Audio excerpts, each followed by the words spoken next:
3000 साल से भी पहले तब तक के सबसे मशहूर फेरो को ताबूत में बंद कर दिया गया था, उन चीजों के साथ जिसकी मौत के बाद उसे जरूरत थी। हर चीज किसी खजाने से कम नहीं थी, लेकिन एक चीज में राज छुपा हुआ था जो दुनिया के लिए अब तक एक राज ही बना हुआ है। एक शाही कब्र में भी इस चीज का मिलना बहुत अनोखा है। एक बेहद प्राचीन और बेशकीमती आर्कियोलॉजिकल खोज का होना वाकई में बेहद दिलचस्प था। एक रहस्यमयी चीज जो टूटनखामुन की हुआ करती थी। आप भले ही प्राचीन इजिप्ट के बारे में कुछ न जाने, लेकिन आप इस बॉय किंग को जानते होंगे। ये चीज मम्मी के कपड़ों के बीच छुपी हुई मिली थी। वो था एक डैगर यानी खंजर, लेकिन ये खंजर सोने का नहीं बना था। इस खंजर का ब्लेड लोहे का था। हम इस खंजर के रहस्य को सुलझाने के लिए वाकई बेताब थे। मुझे किसी प्राचीन इजिप्शियन की तरह ही पसीना आ रहा है। लोहे का खंजर होना एक पहेली थी जो कि स्फिंक्स के लायक थी, क्योंकि ट्यूटनखामुन को आयरन एज के शुरू होने से काफी पहले दफनाया गया था। और अगर लोहे को स्मेल्ट करने की टेक्नोलॉजी नहीं बनी थी तो इस खंजर को कैसे बनाया गया था? आखिर तूतनखामुन के पास इस तरह का डैगर आया कहां से होगा? ये एक बेशकीमती चीज है, इसीलिए इसका इस्तेमाल खास मकसद के लिए होता है। कुछ साइंटिस्ट्स का ये मानना है कि टूटनखामुन का ये खंजर शायद इस पृथ्वी का ही ना हो। पृथ्वी के आयन और स्पेस के आयन केमिकल कॉम्पोजिशन के बीच बहुत फर्क है। दोनों एक दूसरे से बिल्कुल अलग है। करीब 100 साल बाद आखिरकार हमने डैगर के ब्लेड के रहस्य को सुलझा लिया था। ये आज तक के सबसे ज्यादा रहस्यमय चीज में से एक की कहानी है, जो है टूटनखामुन का स्पेस डैगर।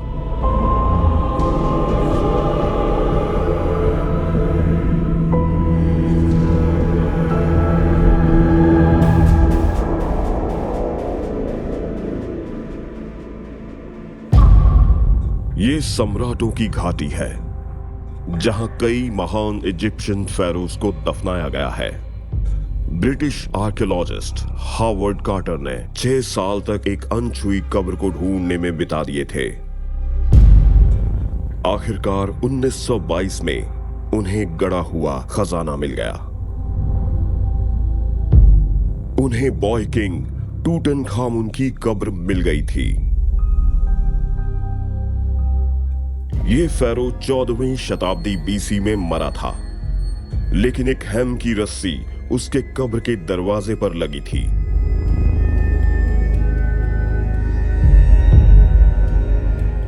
डैनियला रोजनौ के पास डॉक्यूमेंट्स और फोटोज हैं जो काटा की खुदाई के कई कदमों को दिखाते हैं। हॉवर्ड कार्टर नहीं जानते थे कि क्या उम्मीद करें। ऐसा पहली बार हुआ था कि एक शाही कब्र मिली थी जो लगभग सही सलामत थी।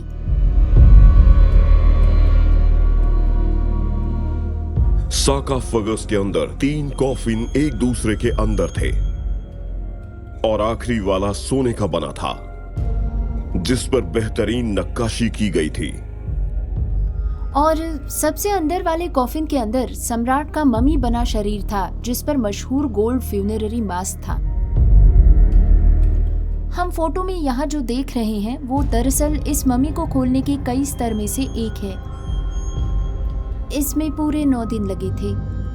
सबसे ऊपर हमें सुनहरे फ्यूनररी मास्क का निचला हिस्सा दिख रहा है और फिर यहाँ नीचे की तरफ आप देख सकते हैं कि यहाँ सुंदर सा कॉलर है जो फैल्कन के आकार देवता हॉरस की तरह है। इन चीजों से सम्राट को दूसरी दुनिया के सफर पर पूरी तरह से महफूज रखा जाता था ताकि वो सामने आने वाले खतरों से मुकाबला कर सके। सम्राट के पास 2 खंजर पड़े हुए थे। उनमें से एक ने साइंटिस्ट को 100 सालों तक परेशान किया। उनमें से एक डैगर गोल्ड का था और क्योंकि ये शाही कब्र थी तो ये हैरानी की बात नहीं है। दूसरे डैगर का ब्लेड आयन का बना था। और ये बात वाकई अनोखी थी।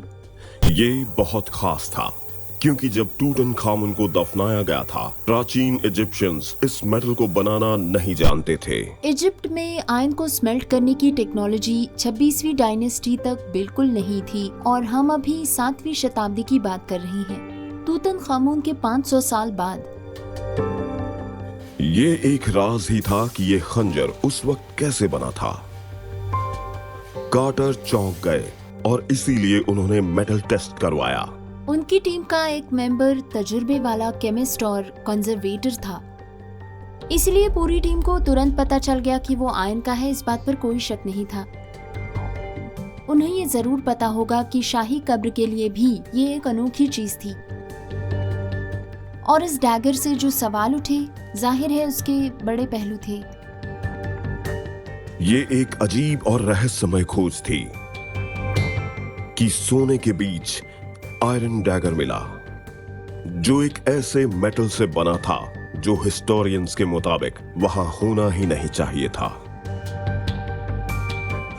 लेकिन सिर्फ इतना ही नहीं था, कब्र की सजावट में एक सुराग मिला कि इजिप्शियन आयन को पवित्र मानते थे।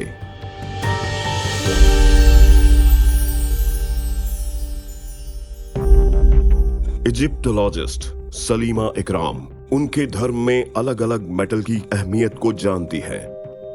मेटल्स प्राचीन इजिप्शियंस के लिए बेहद जरूरी थे क्योंकि वो देवताओं के लिए जरूरी थे। देवताओं का मांस गोल्ड का बना था, उनकी हड्डियां सिल्वर की और बाल लैपिस लाजुली के। लेकिन सेथ अलग थे। वो बहुत ताकतवर और मजबूत थे क्योंकि उनकी हड्डियां आयन की बनी थी। तो जाहिर है कि प्राचीन इजिप्शियंस की कॉस्मोलॉजी में आयन की बहुत बड़ी अहमियत थी।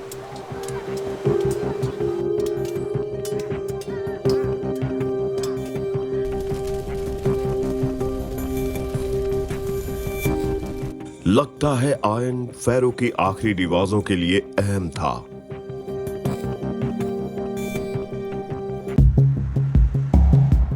जियोफिजिसिस्ट मोहम्मद अल गबरी के पास एक अनोखे मैप की नकल है जिसे असल में प्राचीन इजिप्शियन ने पपायरस से बनाया था।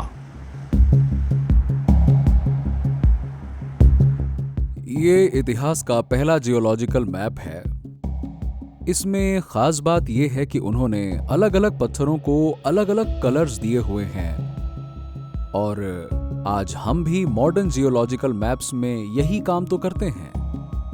यहाँ पर हेरेटिक लैंग्वेज में लिखा है माउंटेन ऑफ गोल्ड और इनमें से एक पर लिखा है माउंटेन ऑफ वाइट गोल्ड, जो कि शायद गोल्ड के साथ गैलीना या सिल्वर से जोड़ा गया होगा। दूरी, गोल्ड माइंस के ठिकाने, रहने की जगह, अगर आप उन्हें ढूंढने निकलेंगे तो वो आपको मिलेंगे। प्राचीन इजिप्शियंस की दिलचस्पी हेमेटाइट नाम के पत्थर में भी थी। ये बेशकीमती आयन और था। मेरे हाथ में हेमाटाइट का एक सैंपल है। हेमाटाइट रेतीले पत्थर में आयन ऑक्साइड है जो कि दिखने में ब्राउनिश रेड कलर का होता है और जो कि पूरे इजिप्ट में मिलता है। वेस्टर्न डेजर्ट, ओएसिस, साइनाई और आसवान में। हमें यकीन है कि इजिप्शियंस ने आसवान में इस पत्थर को क्वारी से निकाला था। इजिप्शियंस ने हेमेटाइट की खुदाई आयन के लिए नहीं की। इस खुदाई की वजह अलग थी। ये पत्थर थोड़ा नाजुक है। अगर आप इसका एक सैंपल लेकर पीसेंगे तो आपको एक अच्छा रेड कलर मिलेगा और हाँ, इसमें थोड़ा सा तेल डालने पर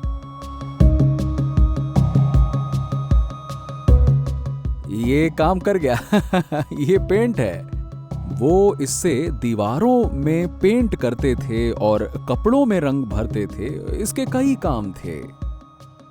ये गहरा रेड पेंट 3000 साल बाद भी चमक रहा है और टूटनखामुन की कई चीजों और कब्र को सजाता है।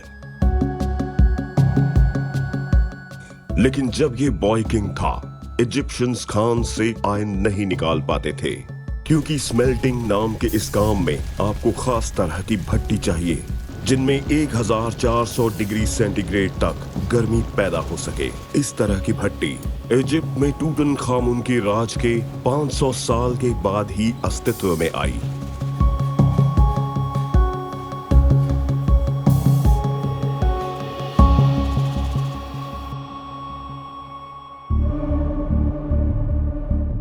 (1922) में टूटनखामुन की कब्र मिलने पर पूरी दुनिया हैरान थी, लेकिन उनके बेशकीमती और पवित्र आयरन डैगर की मौजूदगी एक ना सुलझने वाली पहेली साबित हुई। प्राचीन इजिप्शियंस को पता था कि आयरन ओर कहां मिलेगा, लेकिन जब इस बॉय किंग की मौत हुई, कोई भी आयरन बनाने के लिए स्मेल्ट करना नहीं जानता था। ये वो खंजर है जिसे होना नहीं चाहिए था, तो आखिर ये आया कहां से?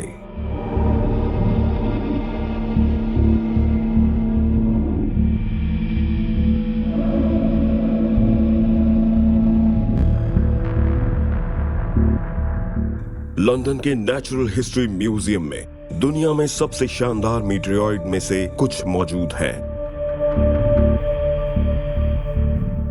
क्यूरेटर सैरा रसेल इन बेशकीमती चीजों को हमेशा महफूज रखती हैं।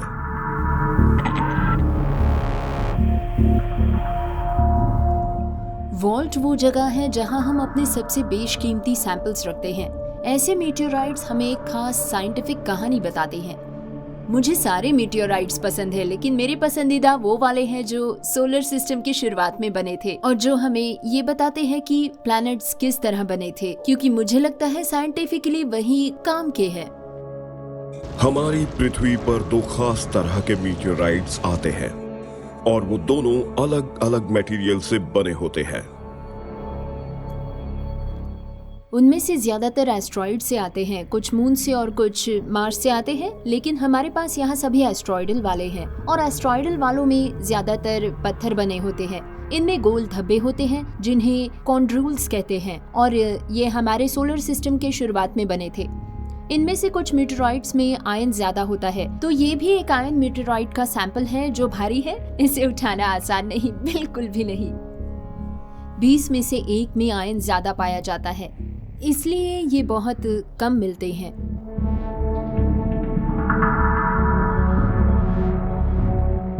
लेकिन आखिर ये मीटियोराइड्स यहाँ आए कहां से? ज्यादातर मीटियोराइड्स मलबा होता है जो सोलर सिस्टम के बनने के बाद बच गया था करीब 450 करोड़ साल पहले, और उनमें से ज्यादातर एस्ट्रॉइड बेल्ट में जुपिटर और मार्स के बीच सन के चक्कर लगाते हैं। एस्ट्रॉइड बेल्ट में काफी हलचल होती रहती है और एस्ट्रॉइड्स अक्सर आपस में टकराते हैं या फिर उन पर जुपिटर की ग्रेविटी का असर होता है, जो दरअसल हमारे सोलर सिस्टम का सबसे बड़ा प्लैनेट है, और इस वजह से वो सोलर सिस्टम में अंदर की तरफ बढ़ते हैं और फिर हमारी पृथ्वी से टकरा जाते हैं।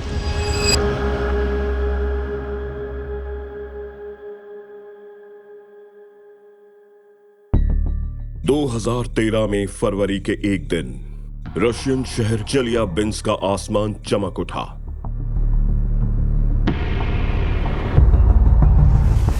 वो क्या था, तुम्हें पता है? हजारों लोगों ने एक बड़ा सा आग का गोला देखा जो आसमान में फट गया और 1000 से भी ज्यादा लोग घायल हो गए थे, ज्यादातर उस मीटियोराइड के फटने से निकले शॉक वेव की वजह से।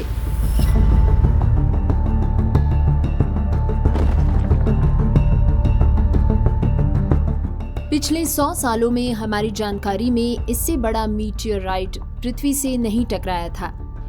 ये वाकई बहुत अनोखी घटना थी और इसकी वजह से पृथ्वी की सतह पर बहुत ज्यादा मटेरियल आ गया था।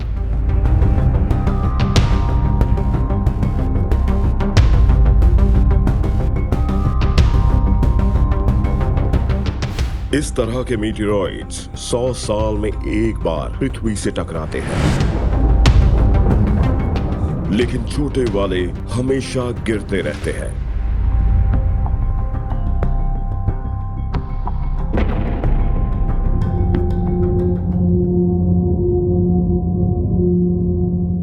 मोहम्मद अल गबरी इजिप्ट के वेस्टर्न डेजर्ट में है और मीटियोराइड्स ढूंढ रहे हैं। मीटियोरॉइड्स ढूंढने की बेहतरीन जगह में से एक रेगिस्तान है। इजिप्ट का 95% हिस्सा रेगिस्तान है। ये लगभग येलोइश है, इसीलिए आसानी से दिखेगा। किसी जंगल या ऐसी जगह के मुकाबले जहां पेड़ों की वजह से आसानी से नहीं दिखेगा। मौसम सूखा है तो बेहतर मौके हैं कि आपको ये सुरक्षित मिलेंगे, और यहाँ पर लोग भी नहीं रहते हैं तो ऐसा होने के बेहतर मौके हैं कि किसी ने भी इसे यहाँ से ना लिया हो। आयन मीटियोरॉइड्स अक्सर गहरे रंग के होते हैं जो आसानी से पहचान में आ जाते हैं। मीटियोरॉइड्स के पत्थर से अलग ये आम पत्थर जैसे हैं। ये काम करने में बड़ा मजा आता है और सच कहूं तो साइंस के लिए ये अच्छा ही है। पूरे दिन रेगिस्तान में ढूंढने के बाद जब कुछ मिलता है तो आपको बहुत सुकून मिलता है, इससे खुशी मिलती है। सालों के तजुर्बे की वजह से मोहम्मद जानते हैं कि वो क्या ढूंढ रहे हैं। मैं अपने साथ कुछ आयन मीटियोरॉइड्स के टुकड़े लेकर आया हूँ। ये कई आकार के हैं, ये सभी बहुत भारी हैं। इसकी स्पेसिफिक ग्रेविटी होती है। रेगिस्तान में एक छोटे से मैग्नेट या मेटल डिटेक्टर से इसे पहचान सकते हैं ताकि बता सकें कि ये आयन है।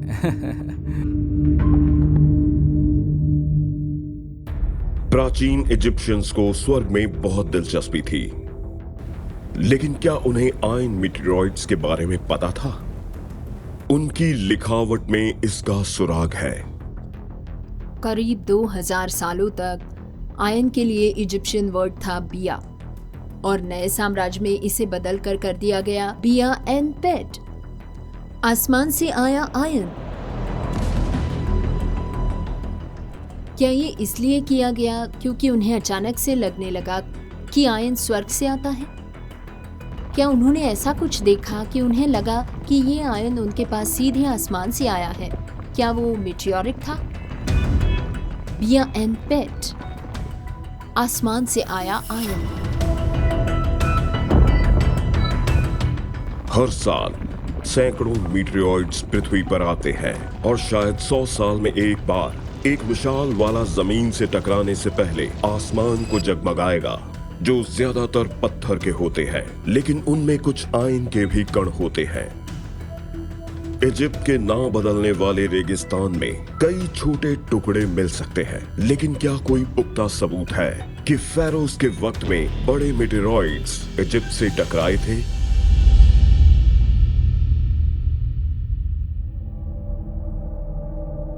एक बड़े मीटियोरॉइड्स की सबसे बड़ी निशानी क्रेटर है। आज तक करीब 200 मीटियोरॉइड्स पृथ्वी पर पाए जा चुके हैं और कभी कभी एक नया वाला मिल जाता है। 2008 में इजिप्ट के वेस्टर्न डेजर्ट के सैटेलाइट फोटो में एक लगभग गोल आकार देखा गया था। साइंटिस्ट का मानना था कि यह मीटियोरॉइड क्रेटर है, इसीलिए इस दूर दराज के इलाके में जांच का एक मिशन शुरू हुआ। मोहम्मद भी इस मिशन का हिस्सा थे, जो सूडान के बॉर्डर के करीब था।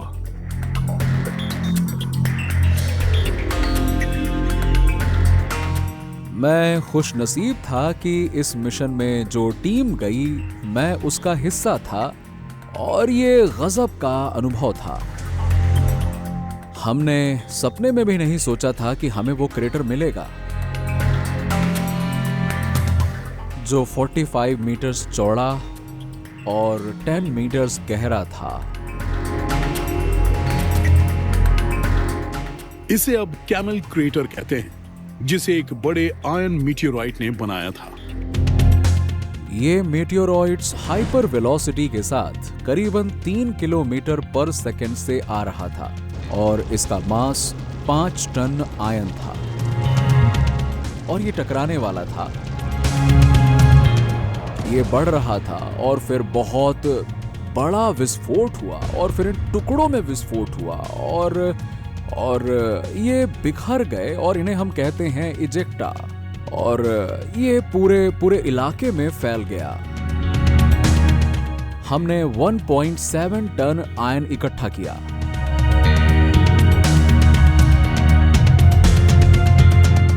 तो ये बड़ी घटना थी। मुझे यकीन है कि आप वहां होते तो खुश नहीं होते।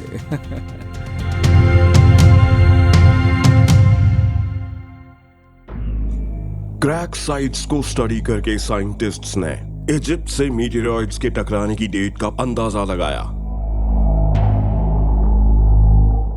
अगर हम सैटेलाइट की इमेज को देखें तो हमें क्रेटर और इजेक्टा दिखाई देगा, और यहाँ पर वो रास्ता है, और ये रास्ता प्राचीन गांव तक जाता है, और इजेक्टा इसे अलग कर रही है, और ये गांव लगभग 5000 साल पुराना है। तो ये क्रेटर इस गांव से नया है और ये 5000 साल से कम है, जिसका मतलब ये प्राचीन इजिप्ट के वक्त का है, और इस क्रेटर का आकार और मलबा बताता है कि ये मेटेरॉइड किस एंगल से टकराया होगा। मान लीजिए कि ये एक मेटेरॉइड है जो पृथ्वी की तरफ आ रहा है। अगर ये पृथ्वी की तरफ टेढ़े एंगल से बढ़ रहा है तो क्रेटर गोल नहीं होगा, और अगर वो सीधे एंगल से पृथ्वी की तरफ बढ़ रहा है तो इसका मतलब है कि मलबा और इजेक्टा क्रेटर के चारों तरफ बराबर तरीके से फैला होगा। तो हमें पता लगा कि हमारी तरफ मेटेरॉइड लगभग 45 से 30 डिग्री के एंगल से बढ़ रहा था। ऐसा दिखाई दिया होगा। तो यहाँ क्या हुआ होगा? देखिए, यहाँ एक गोल क्रेटर है और इजेक्टा इस तरफ है, लेकिन इस तरफ आपको कुछ दिखाई नहीं देगा।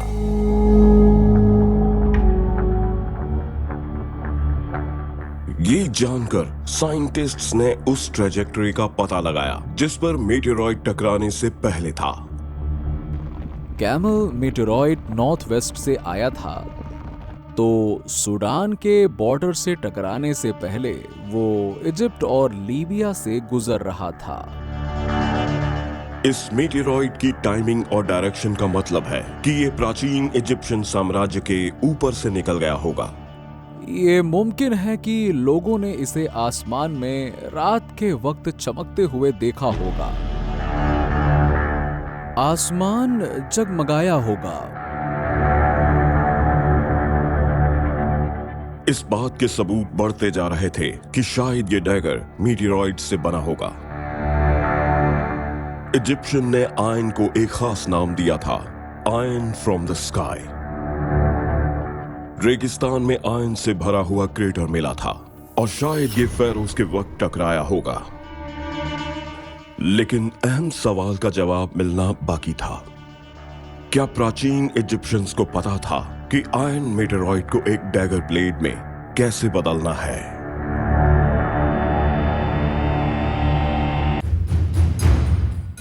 ब्लैक स्मिथ हेक्टर कोल प्राचीन मेटल वर्किंग में माहिर है और आज वो एक थ्योरी की जांच करेंगे।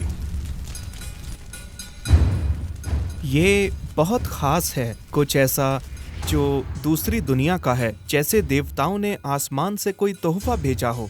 ये वाला आयन मीटोराइट है, इसलिए उठाने पर भी ये भारी लगता है, एक आयन के टुकड़े से कहीं ज्यादा भारी। ये अभी नहीं पता है कि क्या प्राचीन इजिप्शियंस के पास मीटियोराइड से आयन ब्लेड बनाने की कोई टेक्नोलॉजी थी।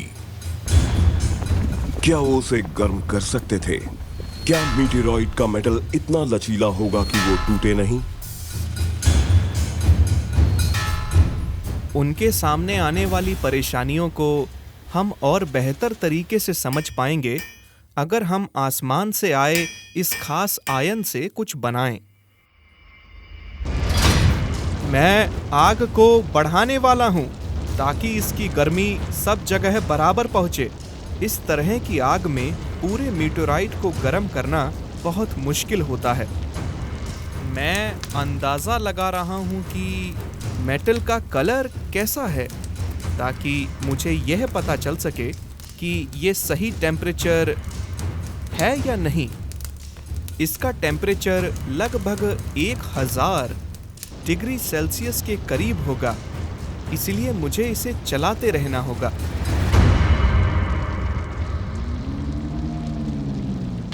हेक्टर की भट्टी उन प्राचीन इजिप्शियंस की तरह गर्म है। ये इतना गर्म नहीं है कि आयरन ओर से आयरन निकाल सके, लेकिन ये मीटियोरिक आयरन को लचीला बनाने के लिए काफी होगी। इस वक्त मुझे किसी प्राचीन इजिप्शियन की तरह ही पसीना आ रहा है।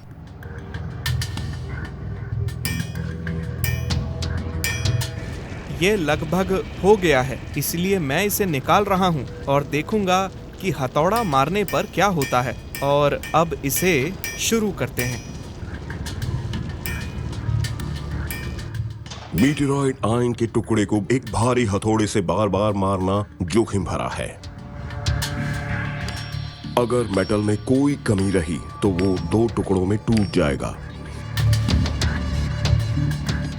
मुझे नहीं पता जब मैं इसे हथौड़े से मारूंगा तो इसका क्या होगा। शायद ये काम कर जाए या ये टुकड़ों में बिखर जाए, किसी गाजर की तरह।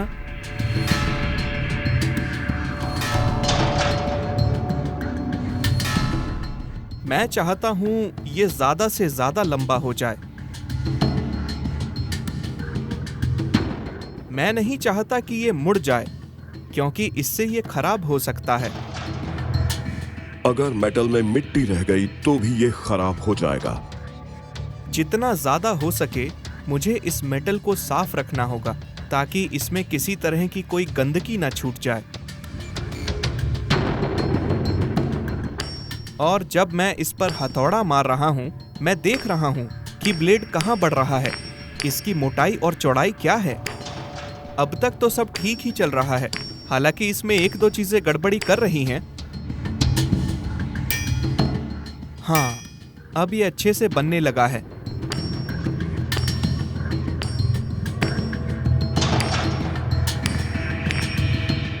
इससे एक बेहतरीन ब्लेड बन जाना चाहिए। सबसे मुश्किल काम खत्म हो चुका है। अब हेक्टर ब्लेड के किनारों को धार देने और पॉलिश करने के लिए वेट स्टोन का इस्तेमाल करेंगे। ये बहुत ज्यादा मेहनत का काम है।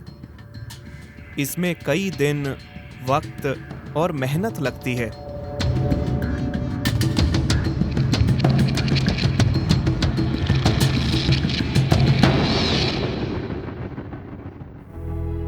लेकिन हमने इसे बना दिया। हमें तूतनखामुन का ब्लेड मिल गया। इसमें 1-2 कमियां जरूर हैं, लेकिन ये ब्लेड उतना ही अच्छा होगा जितना कि ये आयन जहां से आया है वो मुझे हैरान करता है। इसने पृथ्वी तक पहुंचने से पहले कितनी दूरी का सफर तय किया होगा, और फिर मैंने इसे भट्टी में तपाकर इस तरह का एक छोटा ब्लेड बना दिया। ये एक करिश्मा ही है। ये सितारों से आया था, और यकीनन प्राचीन इंसान कहेगा कि इसमें जादुई ताकत हो सकती है। जब से टूटनखामुन की कब्र के शानदार खजानों को ढूंढा गया है, बॉय किंग ने लोगों को अपनी तरफ आकर्षित किया है।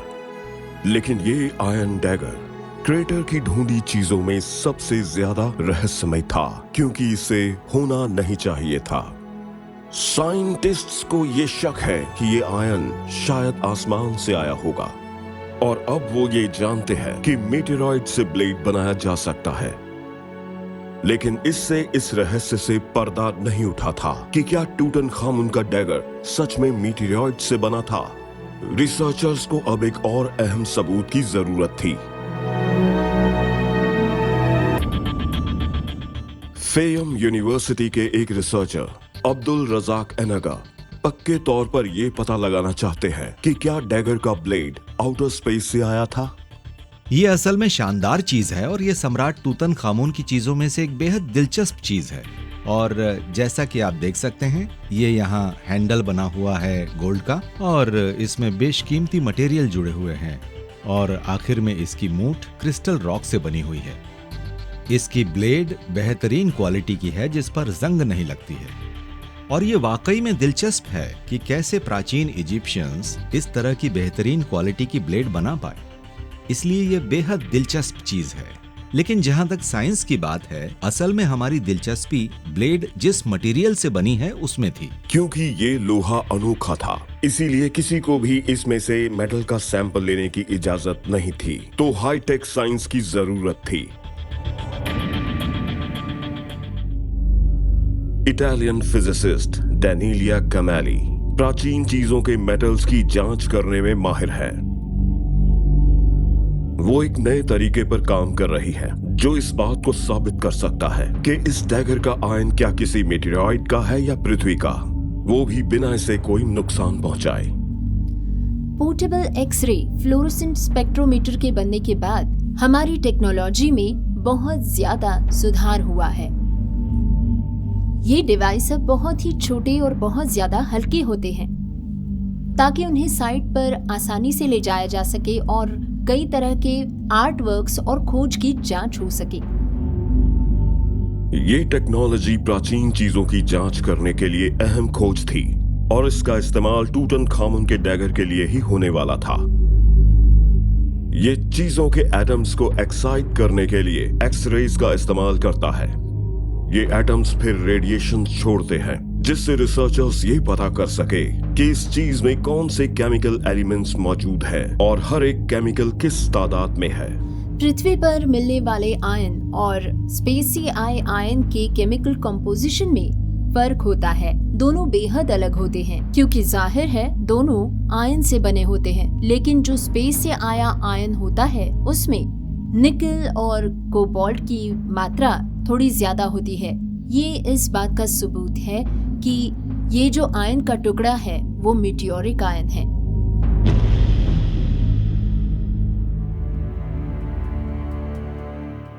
डेनियला अपने एक्स-रे स्पेक्ट्रोस्कोप के साथ इजिप्ट में कायरम म्यूजियम तक गई थी और उन्होंने इजिप्शियन इटालियन ग्रुप के तहत अब्दुल रज़ाक के साथ टीम बनाई।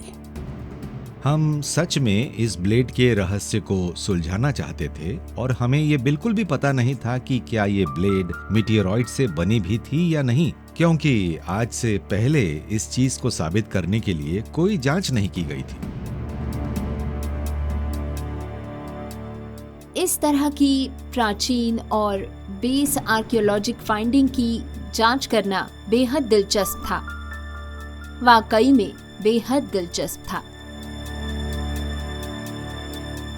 एक बेहतरीन हाई एनर्जी वाले रेजोल्यूशन डिटेक्टर के साथ एक्स-रे फ्लोरेसेंस का इस्तेमाल करके हमने डेटा इकट्ठा किया।